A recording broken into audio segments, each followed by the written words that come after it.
In this video, I will show you how to insert long division symbol in Google Slides like this. It's very easy. Keep watching. First, I will delete this to show you. To insert long division symbol, you will see here option text box. Click on it and then click inside the slide.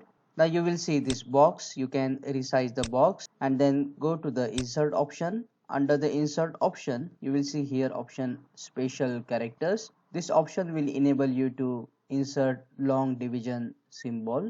After clicking this option, you will see this dashboard. Now under this dashboard, you will see here search by keyword. In this box, type long, and among these symbols, you will see here the option long division. Click on the symbol and it will be inserted in the Google slide. Now double click inside this box and you can type what you want before and after the symbol.